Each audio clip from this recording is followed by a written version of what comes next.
ముందుగా యాభన్ గారు 6 నెలల ముందు పుట్టారు కాబట్టి ఆయన గురించి ప్రత్యక్షం అన్నమాట. ఆయన పుట్టుకల గురించి, ఆయన ఈ భూమి మీదకి వచ్చాక ఆయన నడిపించబడుచున్న జనులను ఆయన వైపు నడిపించుతున్న యేసుక్రీస్తుని నామం వైపు నడిపించే జనాల కోసం చెప్తున్నాడు. ఎందుకు అంటే అతడు ఎలా ఉంటాడు, పుట్టు మొదలుకొని పరిశుద్ధాత్మతో ఉంటాడు. అతడు ఏం చేయడు అంటే కేకలు వేయడు, పరిశుద్ధుల యొక్క ఏర్పరచబడ్డాడు. ఆయన దేవుని యొక్క సన్నిధిలో నిలబడడానికి దేవుని ఆజ్ఞను నెరవేర్చేవాడు.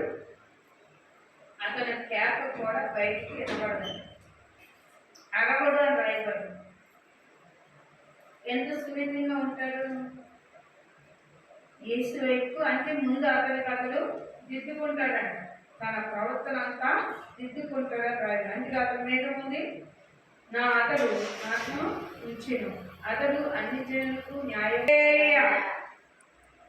అట్లా మనం చూస్తున్నట్లయితే సామెతల గ్రంథంలో రాయబడిన మాట, ప్రియులారా ఎంత దాచిపెట్టుకోము, నా యాజ్ఞలు నీవు మనసులో ఉంచుకుని ఎడలా, నీ కనుపాప వలె నా ఉపదేశములు కాపాడి ఎలా నీవు బ్రతుకుదువు. హల్లెలూయా, హల్లెలూయా. యెషయా గ్రంథములో యాజకుని గురించి విన్నాం.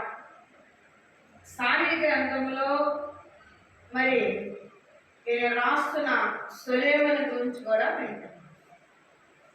ఇతడు ఎట్లా ఉంటాడు అంటే మరి ఒక వాగ్దానం చెప్తున్నాడు, రాస్తాడు, నా యాజ్ఞ నువ్వు దాచిపెట్టుకోమన్నాడు, నీవు మనసులో ఉంచుకోమన్నాడు. మరి అట్లాగే నీ కనుపాపల నా ఉపదేశం కాపాడలో నువ్వు బతుకుదు. ఎలా బతుకుతావు అంటే వాక్యం ఏం చేస్తాడు ప్రియారా, విని ఊరుకోదు. వాక్యం బోధించినప్పుడట విని ఊరుకోదంట. వాక్యము నిన్ను స్వస్థపడుతుంది అన్నాడు, నీ బలహీనం నుంచి విడిపించుద్ది, నీ ఆత్మీయములో నుంచి తప్పించుద్ది, నీ రుణాల నుంచి కొట్టివేస్తుంది. నీవు ఏ స్థితి కలిగి ఆయన వైపు చూస్తున్నావో ఈ వాక్యం మాట నేను సరిచేసి పంపించుద్దంట. హల్లెలూయా, హల్లెలూయా. అందుకే ఇక్కడ భక్తుడు అన్నాడు, నీ వాక్యమే నన్ను నడిపించెను బాగా